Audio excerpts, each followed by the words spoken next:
Welcome to Stuff You Should Know, a production of iHeartRadio.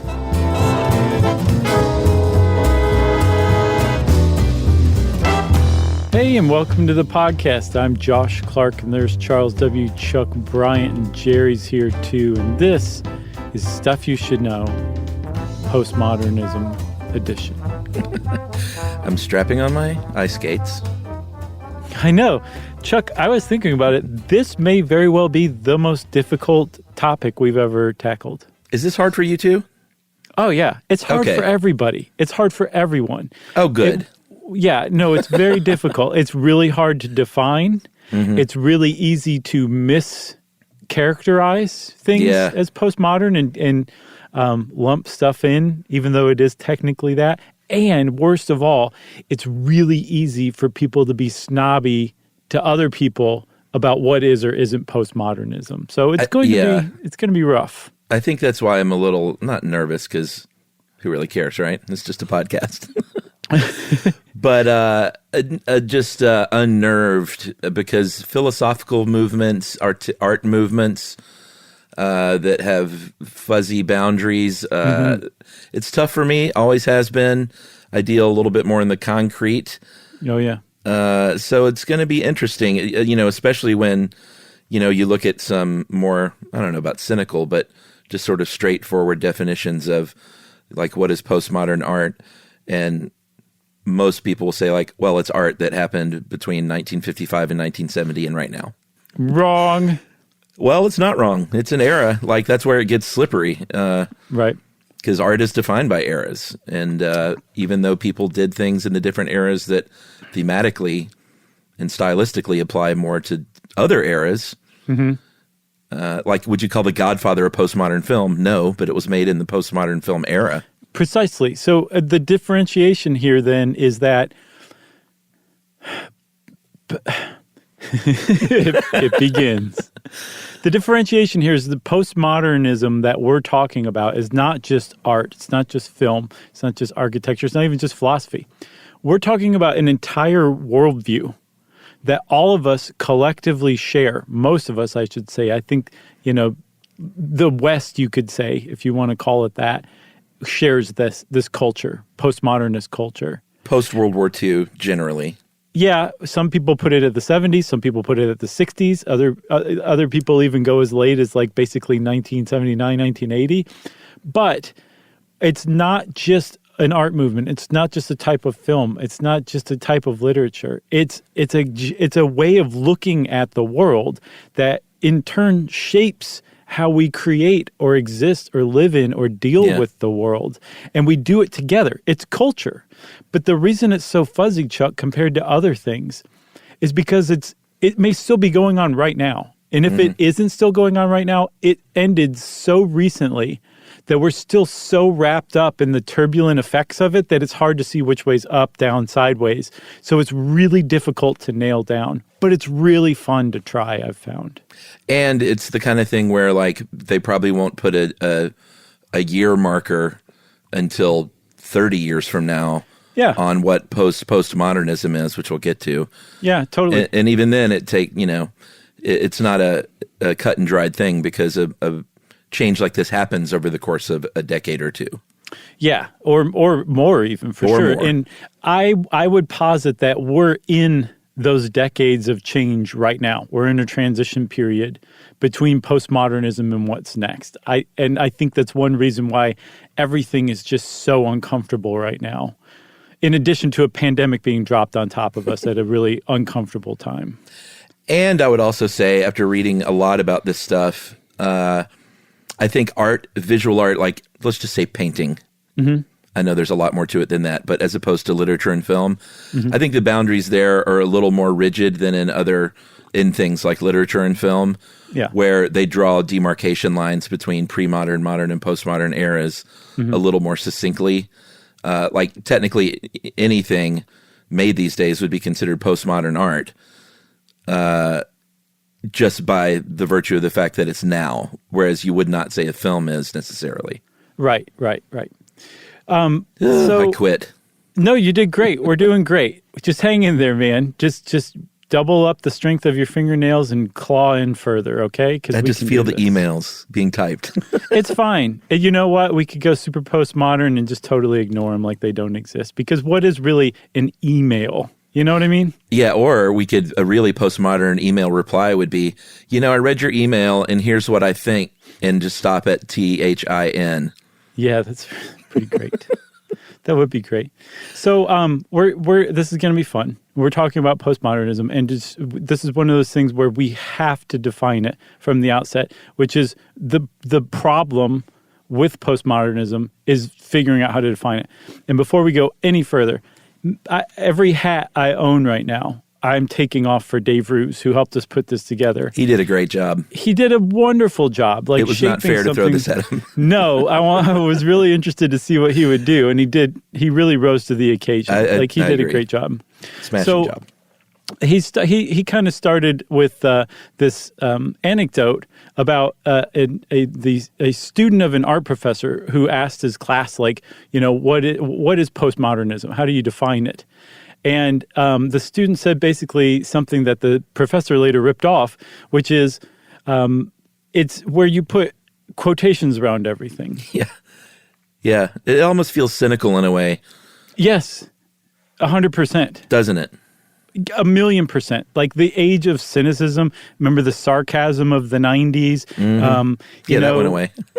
Right. Yeah, exactly. You just did it. So all of that is 100% the fabric, the cultural fabric of postmodernism. It's as we'll see, a tearing down, not just institutions and authorities and all that stuff, but other people. Just doing it as like just the most casual thing in the world, just tearing down. That is the cultural basis of postmodernism. Yeah, like if someone were to talk about Andy Warhol soup cans, they can say, well, that's his truth in reality, but you would put that in quotes. Right. With your hands at a party. You put truth in quotes, you put reality in quotes, and that's what that student was saying. You put everything in quotes because the philosophical basis of postmodernism is that there is no such thing as universal truth. There's no such thing as reality. Like your reality. You could put soup cans in quotes. You could. You could even, if you wanted to be a total jerk, you could do soup in quotes and cans in quotes. And Andy Warhol in quotes. Right. So, and Andy Warhol would love it. He would roll over in his grave, but it'd be like a dance move more than something out of agony, you know? So that's kind of what the student was saying. You put everything in quotes because there is no universal truth. And that is where postmodernism broke from its immediate predecessor, which is modernism, which said, no, there's all sorts of universal truths. And that carried on an even longer tradition of the idea that there's universal truths and we can try to find these through different ways. Right. And with modernism, it was like, let's not use religion, let's use reason. And it's like a post-enlightenment sort of frame of mind where we can figure out these universal truths and we can apply them to our artworks, whether it's literature or, any kind of visual art. Right.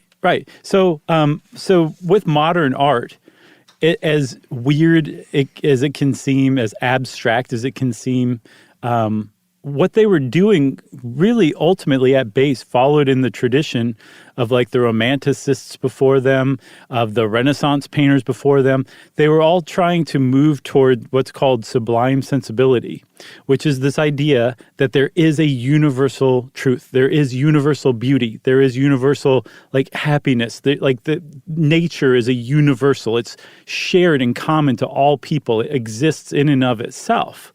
And they just kind of chose a different way of going after that rather than painting like cherubs and the most amazing clouds you can possibly come up with, behind the crucifixion of Christ or something. They tried to evoke it through those shapes and colors and abstract paintings. But they were still at base after the same thing, which was uncovering that universal truth of like beauty.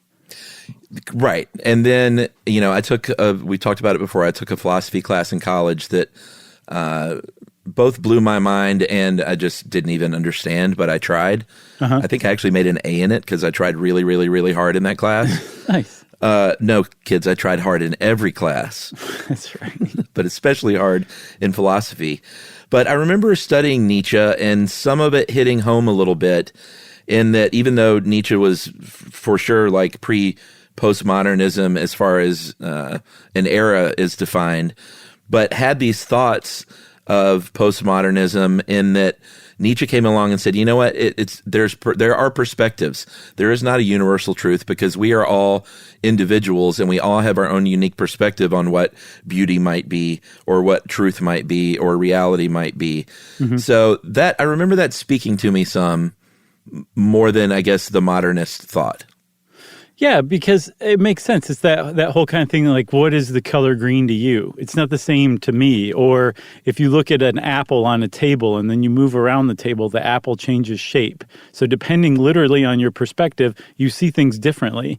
And so what Nietzsche was saying is that if you take that and multiply it by however many billion people are on the planet, mm-hmm. how can there possibly be such a thing as a shared reality? How can there possibly be such a thing as a universal truth? There can't. It's just not possible because not only do people see things differently, they have different experiences in their lives that alter perception even more minutely. It's just too complex. Humans and then collectively humanity is too complex to have universal truths. And so that was kind of the basis of his perspectivism that you were talking about. And then in turn, by proxy, he said, well, then that means that all of these meta-narratives, the stories that we tell ourselves, they're meaningless. They can't be true either. Yeah, so what postmodernism would end up becoming is a rejection of modernism, and that would play out across all kinds of different kind of art forms that we're going to talk about in a little bit, mm-hmm. but philosophically as well, because if science and reason bring us world war and nuclear bombs, then there's going to be, I think, a tendency to reject that. Yeah. So kind of like, I think we talked about it before, I don't remember in what episode, but that World War I was like, it revealed the full horror of just putting all of your faith in science and reason, that like it would lead to technology that led to destruction. And then that was followed up by World War II and the Holocaust.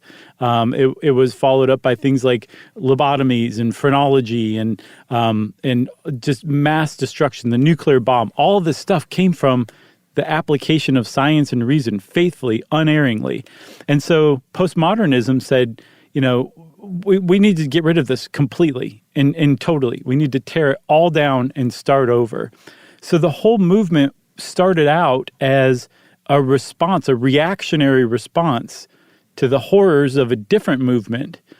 And I think anytime you have a movement that's born out of a recoiling, a repellent response to something, it's going to be reckless. And I think in that sense, postmodernism is and always has been reckless because, again, it's all about tearing down. And it started with tearing down all of the pillars and the golden calves of modernism. Well, reckless or free?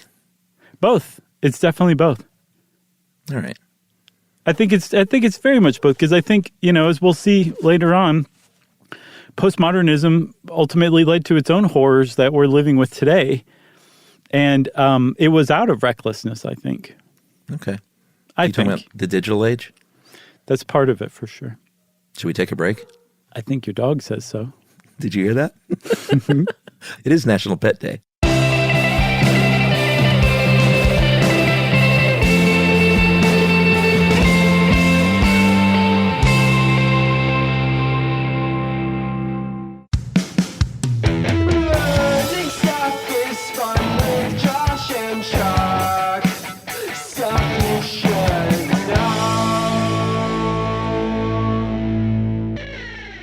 All right, we're back. My dog barked again to signal us.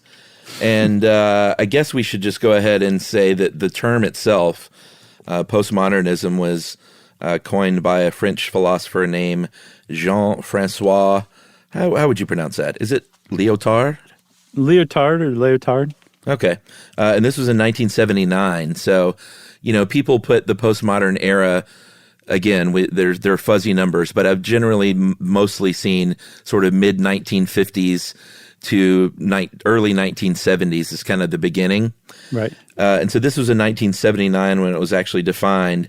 by Jean-Francois, who said, I define postmodern as incredulity toward meta-narratives, which you already talked about, these sort of stories that we tell ourselves that sort of give structure to all of our existence. Yeah, it's like I saw it explained as meta-narrative is the blueprint that we carry out like our actions and our lives in. So that like without a blueprint, a plumber just laying pipe is just randomly laying pipe. There's no point or reason to what they're doing. But if they're following a blueprint, it gives their work meaning, guidance. There's a purpose to it.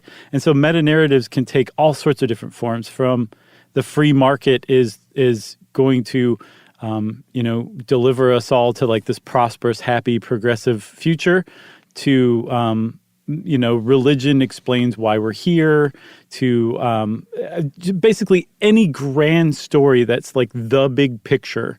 That's a meta-narrative. And we've got a lot of them. And postmodernism said not a single one of those is legitimate.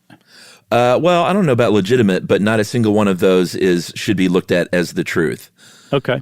Like, I think they can be considered, but the problem, I think, with modernism, or at least as far as a postmodernist goes, is that they laid claim that these are the universal truths. Okay. I think that was a very important nuance point that you're right. All right. I retract my original statement. Okay. We need a ding, Chuck, 1 point. Oh, that'll be my only ding. I don't know, man. You've been dinging it up already. I just haven't used the sound effect. Okay. But it's, we talked about cynicism. It's also about skepticism, right? Yeah. So I think that's part of the sarcasm and the irony. When you are sarcastic towards somebody, when you're ironic about, when you speak ironically about something, you're expressing skepticism that what that is true or cool or real or anything, whatever it is you're saying, as long as it's sarcastic or ironic, it's a form of skepticism.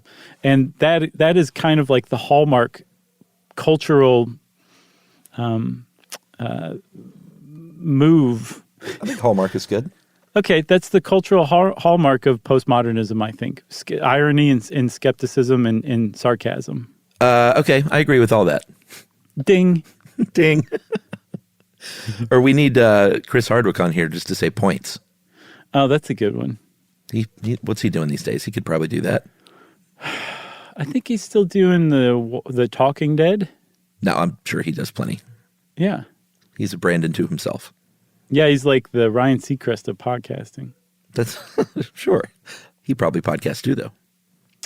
Probably, but I think Chris Hardwick is still the Ryan Seacrest of podcasting. Should we talk about art, like painting and stuff? Yeah, because I think we laid the groundwork here. But let's just let's just go over this real quick one more time. Postmodernism is a recoil-repellent response to modernism, which produced all sorts of world wars and the nuclear bomb, and was based on authority figures and rigidity and universal truths, and you have to follow this, and you have to look at this way, and if you paint a different way outside of that, it's not really art. And the art world was one of the very firsts outside of philosophy to kind of rebel against that. The idea that there's anybody who could say that's art, that's not art. And one of the first people to really do that was the Dadaist Marcel Duchamp. Yeah, so here's the thing with talking about eras of art. If you look at some of Duchamp's work, in particular, we should just go ahead and reference probably one of the most famous, which was what he called a ready-made, which was to take, in this case, a urinal, not built a urinal, but take a mass-produced urinal, signed a name on it, a pen name in this case was R. Mutt, M-U-T-T, and it called it Fountain in 1917.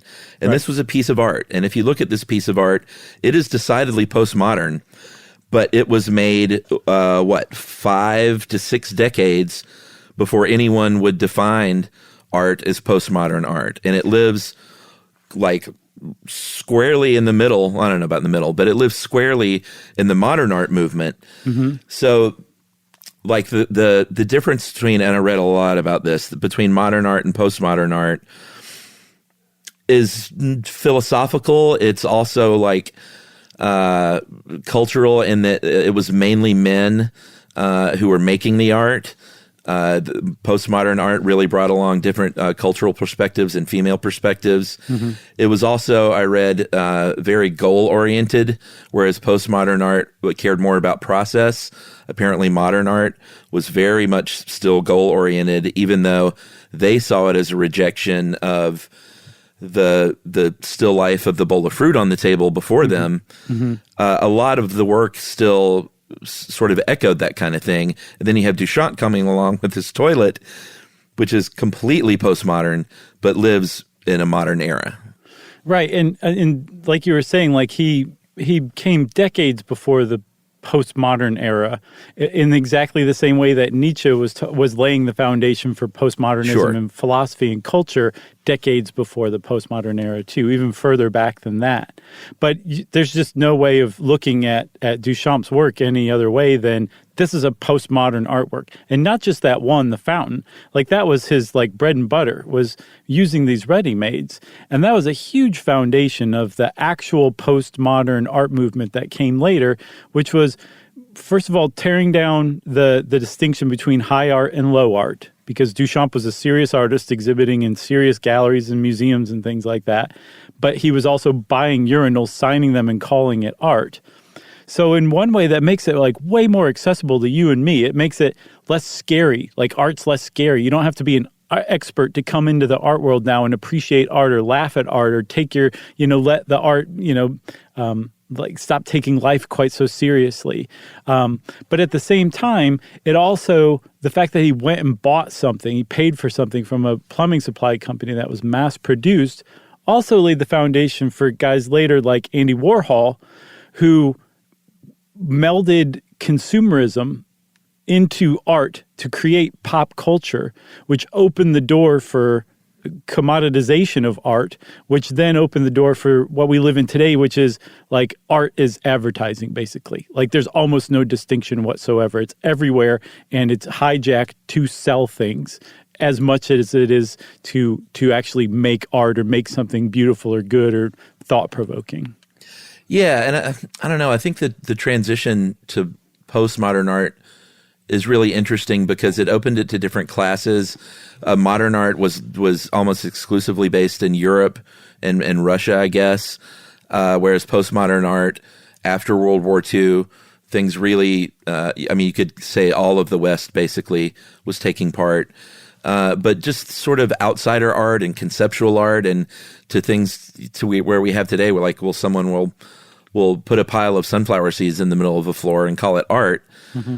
That is the postmodern sort of rejection of what was already, I think, a pretty radical departure as far as the art world is concerned with modern art.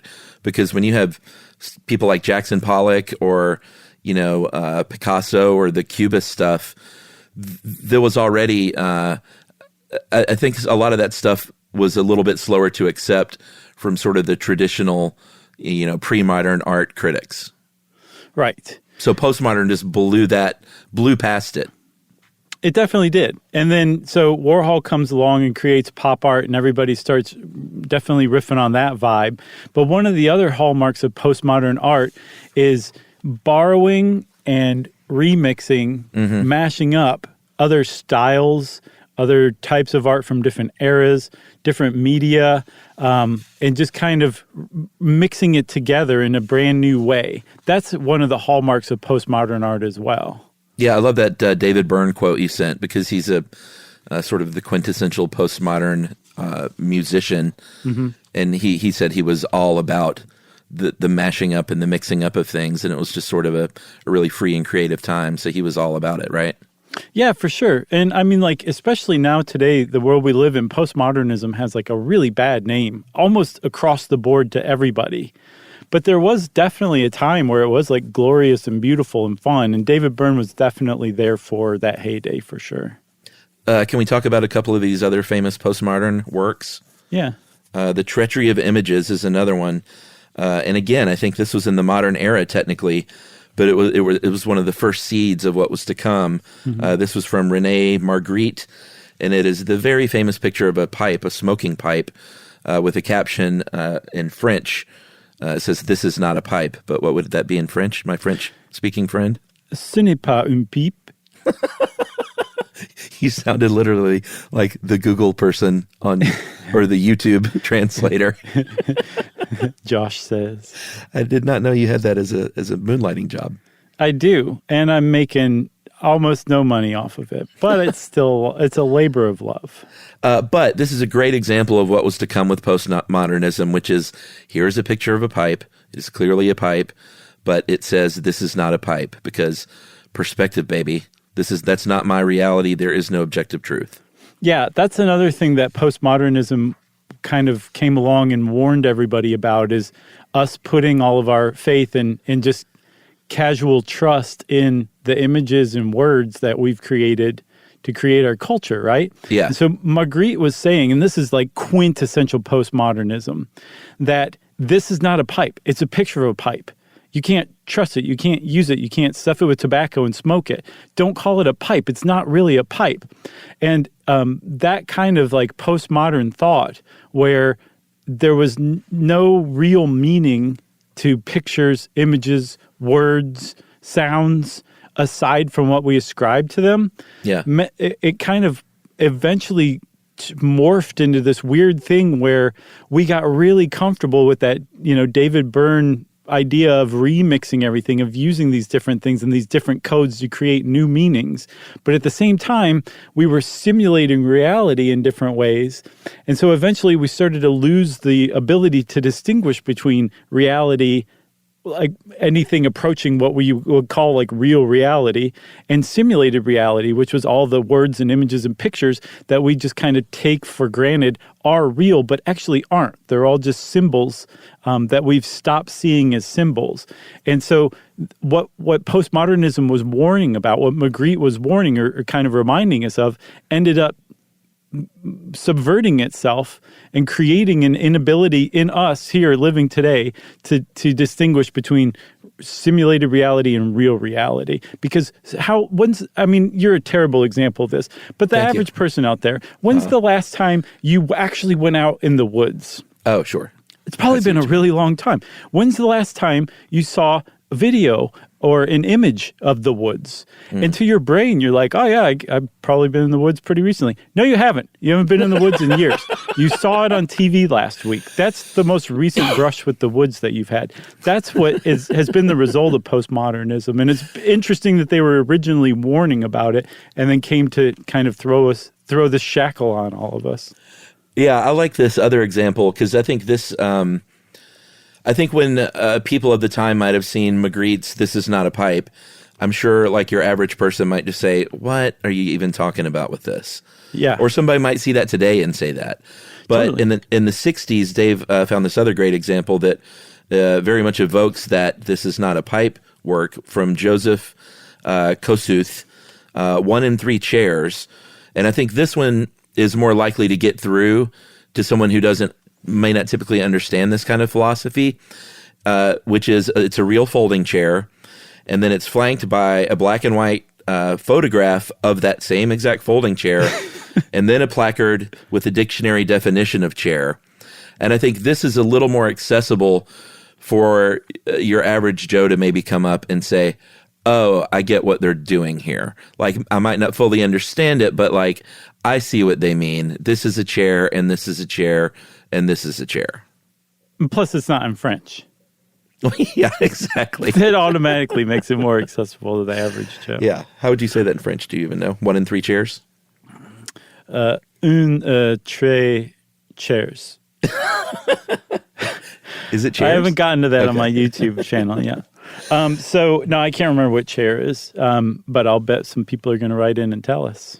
Yeah, but you know what all of this did was, in speaking in terms of like this kind of visual art, is it opened the doors not only for different cultures and different people and different classes and races and men and women and all across the gender spectrum to open up their minds and create, but it was a lot of times it was shocking, and it allowed them to really push the boundaries of what art could even be, which was a new thing. I was reading up. Do you remember the huge controversy in the late 80s? It turned out to be 1987. I didn't remember that. But with that image, Piss Christ. I don't remember that. it was an enormous thing. The National Endowment of the Arts got its funding slashed as a result because it turned out, so this artist, I can't remember his name, but he did a photo series of a crucifix in different body fluids, like his own blood. And then this one was submerged in his own urine. And it's actually pretty until you realize what you're looking at. And it set a lot of Christians, including Jesse Helms, off. Yeah. And they went crazy on the National Endowment of the Arts. This artist lost a bunch of funding. Yeah. It was a big deal. And it brought to the fore this kind of culture clash of no one, especially not Jesse Helms, can say what's art and what's not art. This artist has created something and he says this is art, it's art. And that in and of itself is a very postmodern way of looking at things. And also, it turned out the artist himself was like a devout Catholic. He didn't mean it blasphemously at all. That was designed to provoke, I'm sure. It was. I can't remember exactly what his purpose of it was, but I don't think he meant anything to happen like it happened. Right. But even that's just beside the point. The point was there was a fight over what's art, and a lot of the arch conservatives won that fight by slashing the National Endowment of the Arts and giving it a bad name because it's a federally funded agency, and so taxpayer money was going into it. Taxpayers who didn't think that was art at all didn't want their money going to it. And it was quite a big kerfuffle, but it was super postmodern while it was happening. Right. And they were like, what's wrong with a bowl of fruit on a table? Can't we just paint that forever? Exactly. Everyone loves the bowls of fruit. How about some more of those Georgia O'Keeffe flowers? I love those for some reason I can't quite put my finger on. Oh, that's funny. Should we take a break or should we talk about literature then take a break? That's up to you. It's up to your doggy. All right. Nico says go forward with literature. Okay, cool. The modernist movement with literature featured people like Joyce and Virginia Woolf. And this is, again, sort of with modern art, boundaries were being pushed in different directions from sort of the old school of literary styles. All of a sudden you had stream of consciousness happening, nonlinear narratives happening. This is where free verse poetry was born. But then postmodernists came along and they went, oh, you think that's pushing the boundaries? Let me introduce you to Thomas Pynchon and Joseph Heller and people like this who really took things to an nth degree, to the point where you found that one book that just stopped in the middle of the first chapter over and over.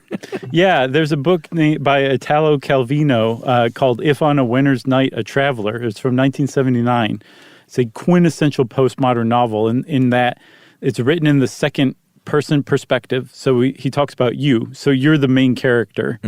And it starts out by saying, you are about to begin reading Italo Calvino's new novel, If on a Winter Night, a Traveler. Relax, concentrate, dispel every other thought. So the author is directing you, the reader, to begin the novel that you're reading. So you're immediately the character. Like he's writing about you in this page. Yeah. And then it very quickly careens from what you would consider real. Like the book runs out on page 32 in the book. The book you're actually reading still goes on. Yeah.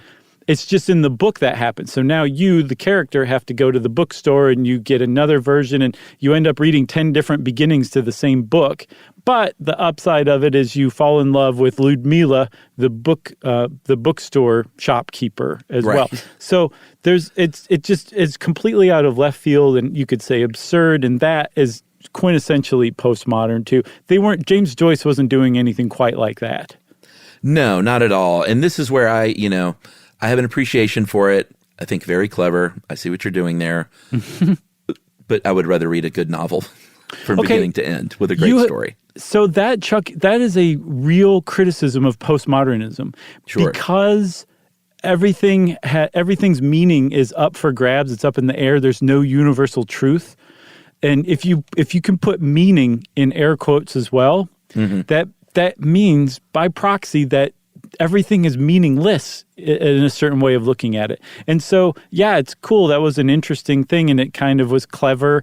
But is it as satisfying? Is it as meaningful as, like you said, a good novel? like an actual novel that follows like maybe a little more structure or rules.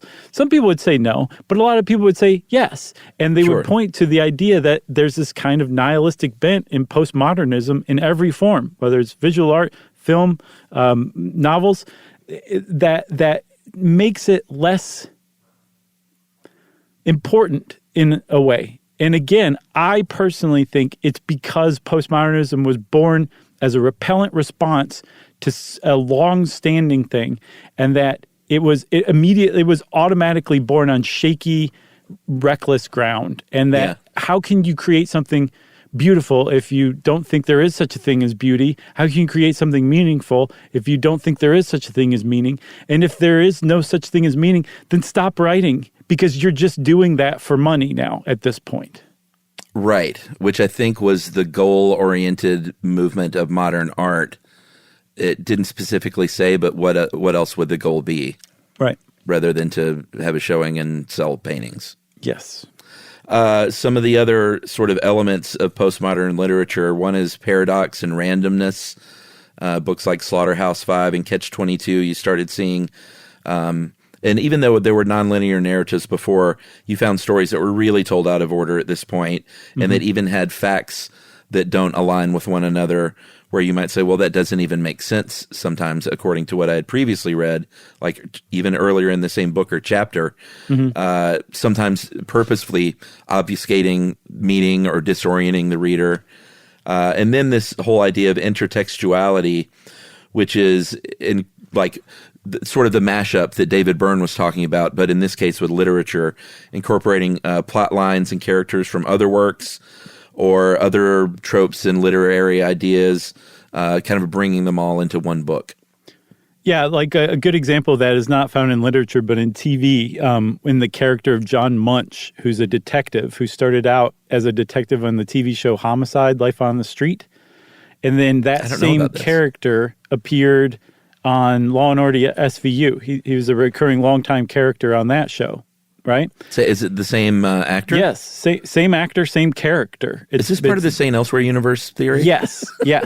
The Tommy Westphall, the Tommy Westphall universe. Yeah, John Munch is like one of the fulcrums of that universe. Oh, wow. Because he's also been on X-Files. He's also been on The Wire. Like, he's this character that people like love and love to bring into their own show, even though they had nothing to do with Homicide: Life on the Street. And so that's a really good example of intertextuality. This character keeps popping up in different works, and it's the same character. And in him appearing there, it's saying this show exists in the same universe as this show.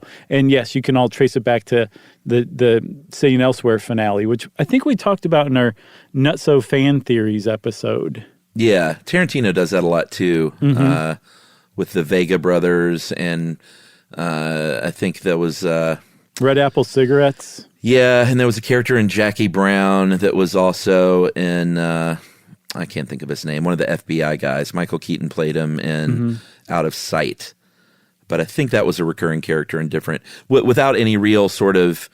it's not like, Alfred from Batman appearing in different Batman movies. It's sort of out of context intertextuality, if that makes sense. It makes total sense. And then also Tarantino is a good example of postmodernism as far as like pastiche, which is just such an obnoxious word. But once you look into it, it's basically just borrowing other styles and kind of in the postmodern sense, mashing them together. So Tarantino was like crazy about like 70s kung fu stuff or 70s gangster flicks. Right. And he would use those. He would actually take characters who were based on those other eras and those other styles and put them all into the same movie, into the same universe together. That's pastiche, and that's another very postmodern thing. Wes Anderson is another good example. His like just unparalleled love of mid-century like looks and design. Yeah. That's a pastiche. Although it turns out he's a postmodern director in almost every sense of the word. Yeah, I mean, I think Pulp Fiction is very commonly referred to as sort of one of the hallmarks of postmodern filmmaking, in that not only the mashups, but the nonlinear storytelling, the good guys are bad guys are good guys, the sort of rejection of purpose, like what's in the briefcase, like that's a very And I think that's why I never really cared that much, but I think it's why it drove a lot of people crazy, because as filmgoers were so trained to have to know what's in that briefcase Right. because it should have some sort of meaning. And he was kind of turned it on its ear a little bit. And then everybody copied for the next decade Pulp Fiction. And there were so many bad sort of half ripoffs made. Ooh. Yeah. I'm not going to say any. There's one I could call out, but I'm not going to. Ooh. You text it to me or something. I will. But have you seen Severance on Apple TV? Yeah, I'm about halfway through. I love it. It's so good. That's like a good example of that, leaving people wanting more and just absolutely not giving it to them. Like, sorry. There's no resolution. It's just crazy how strung out you feel after the last episode. Oh boy, I can't wait. All right, I think we should. Oh shoot, we got to take our second break now. Yeah, we definitely do. And we'll talk a little bit more about film and sum this all up, maybe. Sure. All right, we'll be right back.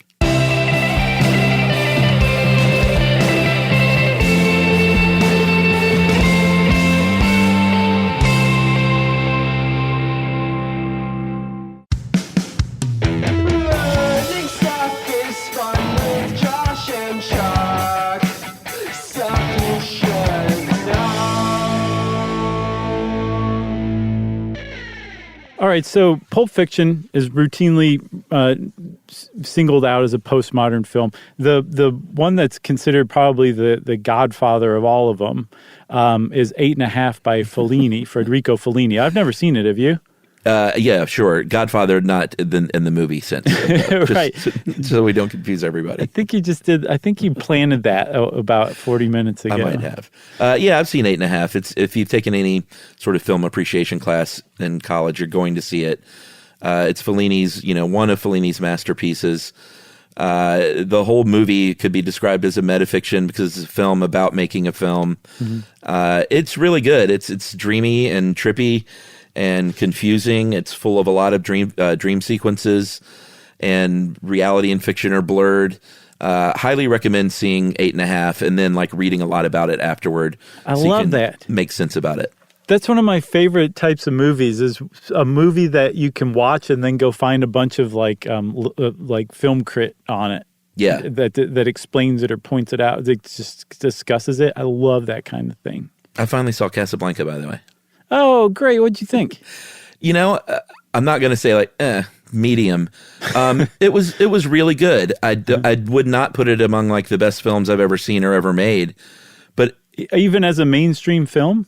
Yeah. I mean, I thought it was really, really good, but I definitely didn't see oh my God, this is the best film I've ever seen type of feeling.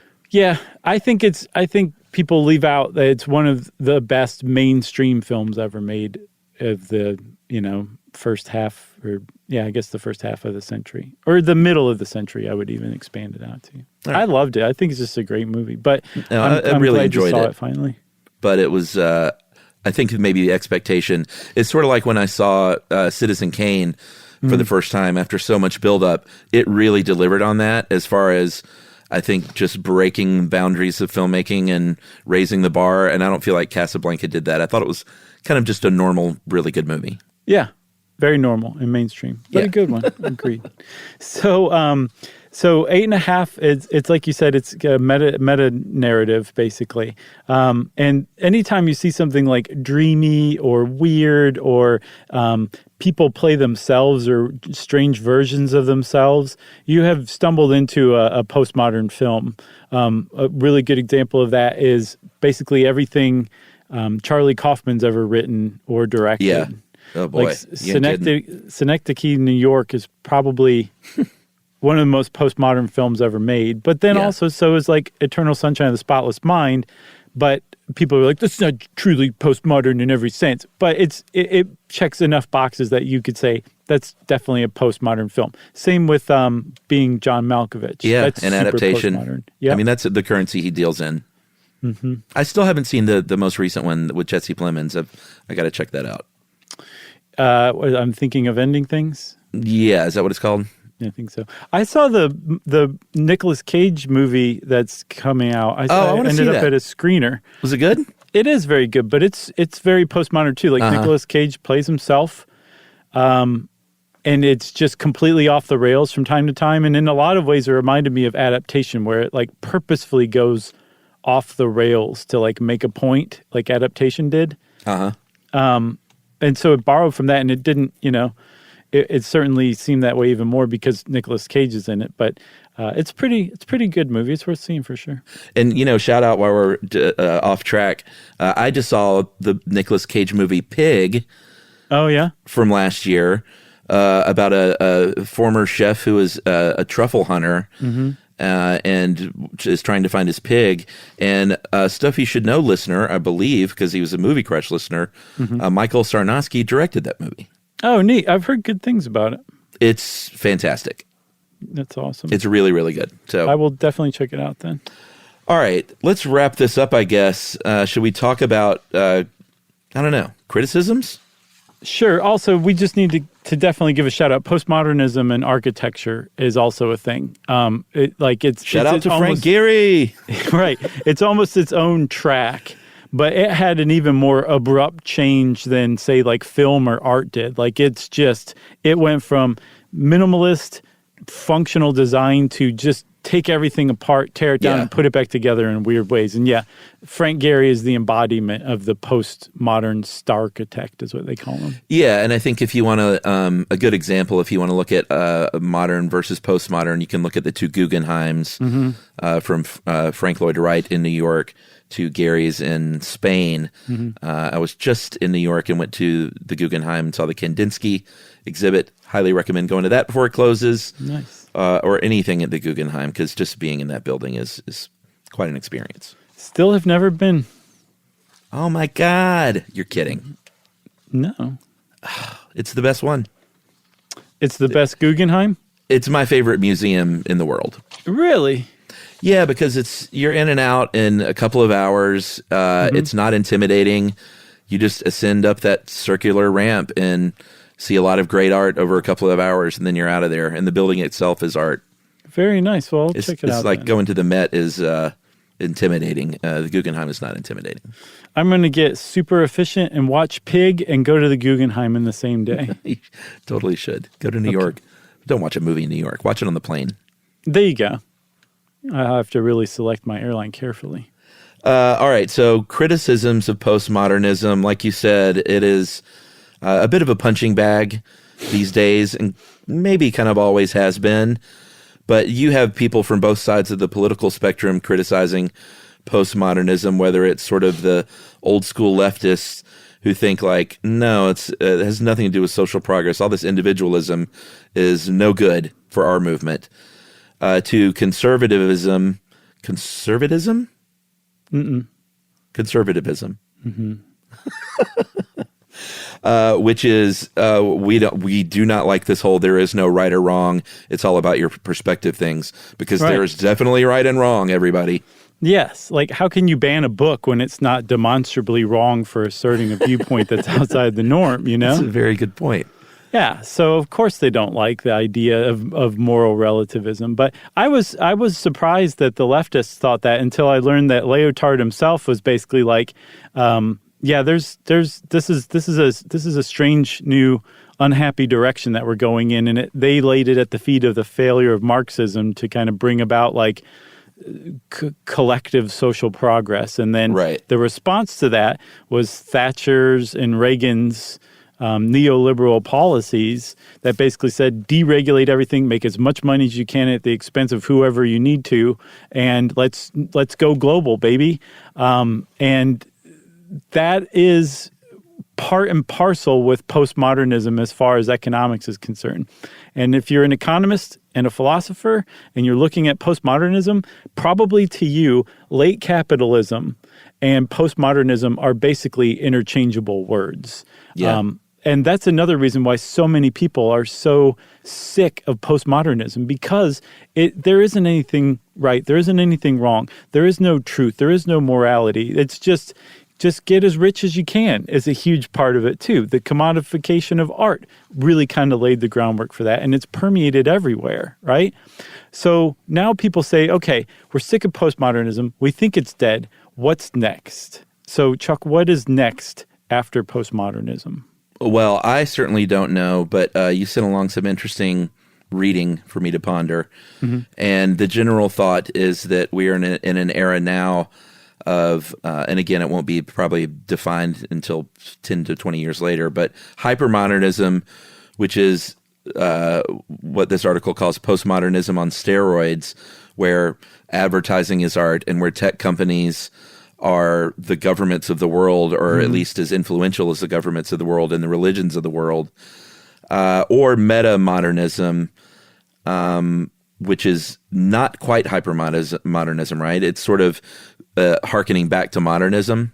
Yes, but with the advantage of having seen the failures of modernism before and then having lived through postmodernism. So it's this idea that there is such a thing as beauty and truth and nature, and that they are important and they matter and they're things we should move towards, and that we should be positive and inclusive. So Ted Lasso is like a cartoonish embodiment of meta-modernism. Yeah. And we see this clash going on right now, Chuck. Like, there's a huge clash in like every kind of culture war. It's between people who are saying like, no, we need to keep extracting and consuming, and other people are like, no, we need to go a different track and like say save the planet or whatever. And some philosophers say this is the split that postmodernism kind of broke into, and right now we're figuring out which direction we're going to go in. Save the planet. Ruin the planet. Like that kind of black and white choice is basically being laid out for us right now, and that's our place in history. And no one has any idea which one's going to win out. Although some people say hypermodernism already has. Like, we're just too much slaves to our devices, and we've just been co-opted by technology too deeply already to get ourselves out of it. Other people say not so fast, including Ted Lasso. Well, all of this stuff that you sent me about meta-modernism made me finally understand one of my favorite singer, country artist, Sturgill Simpson's first record was called Meta-Modern Sounds in Country Music. And now that title makes more sense to me than it ever did, because he is a country singer who sort of defies the modern country singing movement by hearkening back to another time. He's like a progressive liberal country singer, so that doesn't go over well in a lot of circles of country music. Yeah. Is that fair to say? I think so. Like when he got COVID and he was sort of speaking out about it, I was reading Fox News comments about this, and people were like, who even is this guy? He's no country star. I've never even heard of him. Like, field dress him like a deer. That's because they don't play him on modern country music stations, because he doesn't sing about tailgating. But his first record is called Meta-Modern Sounds in Country Music, and it's fantastic. He sounds like a mashup of Waylon Jennings and George Jones, if that tells you where he's coming from. Dude, how could you go wrong with that? Exactly. With a little bit of Joan Baez thrown in. Yeah, why not? So Sturgill Simpson is possibly the future, or Bitcoin mining is the other future. It's our choice, everybody. Who knows where we'll end up, but we'll find out. All right. So that was postmodernism. The surface. Yeah, we did. And that's the stuff you should know way. If you want to know more about postmodernism, there's a lot to go read about it. There's a lot to read about hypermodernism, metamodernism, postmodernism. It's really, really interesting rabbit holes to go down. You can make a hobby out of it. And since I said you can make a hobby out of it, it's time for listener mail.